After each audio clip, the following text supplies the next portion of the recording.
God allows us and takes us through the valley. You know, he was saying the valley's never a destination. God says, as I take you through the valley, I'll be there. I'll be with you through the valley, not in the valley. We're not in the valley to stay, but we can travel through there and really gain so much of who God is and what God wants to do in our lives. But I want to share with you, as I've been serving God for a long time at Memorial Baptist Church. John and I started attending there when we were first married. I think that's 19 years. He's not here this morning. But we went through a year of premarital counseling trying to determine where we were going to be at church. Because I was raised in a Pentecostal holiness preacher's home. And John was brought up in the Presbyterian church. But we loved one another and we wanted to be married. But we knew that serving God was going to be very important to us and our family. And so we ended up in the Baptist church. I don't know how that exactly happened. But I will tell you that Steve was the associate pastor there at the time. And he was very instrumental, I believe, in us being there. And as I look back, it just is so ironic how God works and how God just puts us at different places at different times. You know, we all have those milestones in our life. You know, you can probably think back of the milestones in your life, how God put you right here and this person there, and then this happened, and then all along the way in molding us to where he wants us to be. But while at Memorial, God used me to teach, and I've taught children. For a time I was on staff there as youth director, and I've taught adult Sunday school classes. And right before we left, as I served as youth director, it was an interim position, part-time interim position. I thought maybe for a year. It ended up being almost 2 years.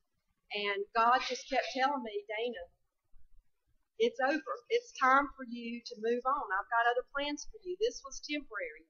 We all knew this. And so I stepped down from that position before they even had a youth pastor to fill in and take my place.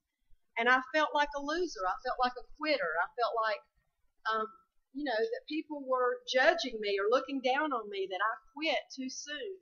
But, when God tells you to move, or God tells you to stay, or God tells you to do, you better do it. And so I knew God was telling me, just like he had told me to step up into that position, he told me to step down. And so there was a period of time after that I felt like I really experienced a valley. Because I am the kind of person that's used to doing,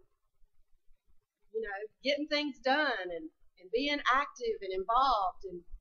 But God had a plan for me to just retreat for a while. And I stayed at Memorial, of course, and worshiped there and attended church there. But I didn't really have anything to do besides just be a church member. And some might be very comfortable with that, but I'm not. And so I wanted something to do. And I remember just praying and spending time with God. Please, just show me what I'm supposed to do next. I know there's something I'm supposed to do. And God just kept saying, just wait. And that's the hardest thing to do sometimes for us, to just wait. But, I did. And through that time, so much took place in my life. I remember spending so many mornings at my home, on my face, breathing carpet dust, and just weeping before the Lord, because I knew God was trying to do something else with me, and he was preparing me for the next step in my journey. Well, it wasn't long, about a year and a half after I had stepped down from that position, that God said, okay, Dana, I'm ready. You're ready, and I'm ready. We're moving on. And he really put a desire in my heart to start a Sunday school class for those young adults who had grown out of college and career classes, but they weren't plugged in anywhere. And they were getting married and starting families, but they weren't really plugged into church. And they really weren't experiencing what it was to serve the Lord. And so I spoke with our pastor, and he agreed with me that was a need, and we began to pray about when would be a good time to get this going. And so anyway, 6 months later, we started this class, and it was great. We started with 7 prospects and grew the class. John was helping me, and we grew the class to, over a period of 2 years, which was this January, 22 active members in that class. And the class was looked at by the church and Sunday school department as kind of a model class. This is how you jump in there and you get something going from the ground up, and you make it work and you grow relationships. And that's what we really realize, is that relationship is where it is. That's what Jesus Christ is all about, in having that relationship with us. And that's what he's trying to teach us in our mountaintop and valley experiences, that we are to be relationship builders. And so that was happening. And I was so happy in that position. I didn't want to leave Memorial. And I didn't want to leave that Sunday school class. But I knew 6 months ago God began stirring my heart again, saying, Dana, I've got something else for you. I've got something bigger for you, and something that's going to be way out of your comfort zone. I've been preparing you for this, and I'm going to show you. And I started thinking, how have you been preparing me? And I started looking back over my course of my spiritual journey, and how, yes, I taught classes. And in the meantime, 16 years ago, I became a business owner. And through that time, I began teaching other people how to be successful and how to project themselves and how to attract other people to them and how to build relationships. And so I was doing that in the community. I was doing that in the church. And here I had experienced this success in the Sunday school class. And everything was going great. God said, I've put you through all of this to prepare you for the next step in your journey. And God began to show me that he wanted me to help train leaders in the church, to do what I've been doing in my business in the church. And so I started talking to my pastor about that, and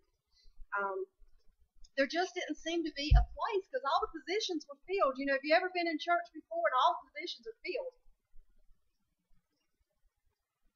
And there's just nowhere to go. And so my pastor was saying, just keep serving and just keep teaching and just keep doing what you're doing in your class, because it's great. And we're using your class as a model class, and it's awesome, and we're so excited about what you're doing, and we're thinking about breaking off and doing some different classes, and maybe you could start another class at some point. Right now, and it was very frustrating, because when God's telling you to go and do, and then it's like, but where? And so I got a call, I got an email one morning that said that they needed someone in the church office on Tuesday mornings to answer the phones while they were in staff meeting. And I thought, maybe that's what God wants me to do. Maybe he wants me to just go answer the phone at Memorial Baptist Church while the staff is having their meeting. I can do that. And so on Tuesday mornings, I said, I'll volunteer to do that for 2 months. So every Tuesday morning for 2 months, I went and answered the phone. Well, I would speak after the staff meeting was over. The staff was all pumped up, right?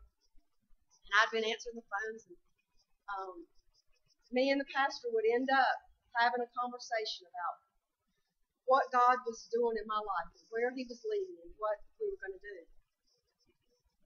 But it just seemed to never be what I felt like God wanted for me. Because I can't explain it. It just was frustrating. I would cry, he would cry, we would sit and cry and go through Kleenex and pray together and seek God together. And then all of a sudden, I was in a leadership meeting at church, and the pastor said, Steve Davis has come by and talked with me about starting a church in the Harrisburg community. And he's looking for those who would be willing to kind of step out and go to help build this church. And I went, oh. And he looked at me and he said, but not you. So I said, okay. So I kept doing what I was doing. And God just kept digging away at deep in my gut, just saying, Dana, I'm ready for you to step out and do this. And so I said, God, if I am to go to with Steve and Leanne to help start this church, then you've got to do three things for me. Because, God and I are just like this. I don't know if y'all know this about me. Some of you that know me know that I am one of God's favorites. And we very jokingly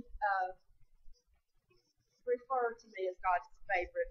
Jack worked with me in youth ministry at Memorial for a long time. And I said then that, I just feel like I'm God's favorite. And it kind of stuck, and they kid me all the time. But, the truth is we're all God's favorite. But don't you feel like that you're just God's favorite? That He just has His hand on you and is just leading and guiding and directing you? Because how in the world else could He do that for everybody? Right? But He does. And so I do feel like God's favorite. And I do feel God's favor on my life.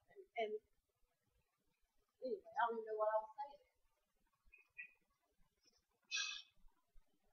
Three things. Thank you. And those three things were that, first of all, John McNeil had to be willing to make a move. Because when John is grounded, he ain't going nowhere. John does not like change. And he was very happy at Memorial. And then John and I produced a son, Duncan, who is just like John, does not like change. And so, there was a time that John and I were talking about maybe selling our house and moving, and Duncan about collapsed. No, we cannot move, we cannot change. And he loved Memorial, loved what he was doing there. And so I just knew, God, if this is what I'm supposed to do, they're going to be on board with this. And then the third thing was that God had to provide somebody to take the Sunday school class.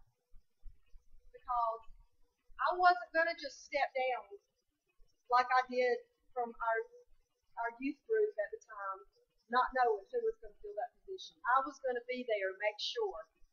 And so I just pleaded with God that if I'm supposed to go, this is what will happen. And so I decided, after much prayer, that I would go talk to John. And I said, John, how do you feel about the possibility of us going and starting a new church plant with Stephen Lee and David? And he said, I'd be open to that. And I about fell out. So he and I began talking about this and agreeing that we would pray about this together. Well, then I ended up talking with Steve. And immediately, as we were on the phone talking, all the things that I had been saying to my pastor for months, Steve was like, yes, that's exactly what we've been talking about. That's exactly what we're doing. And talking about this church based on grace. And it's so ironic that when I look back and God first began dealing with my heart on doing something different, it was through a Sunday school series on grace. And how that series of lessons so changed me. And so here he was talking about grace and all the things that I had been just spilling out of my heart that my pastor was like, yeah, but no.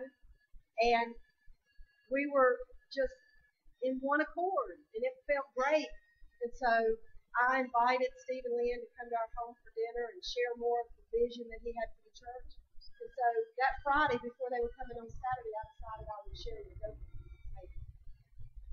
We were on our way home from picking him up from school, and he was in the back seat. And I said, Duncan, we've got some dinner guests coming tomorrow night. He said, yeah, I know, Dad told me. A preacher. And I said, yeah.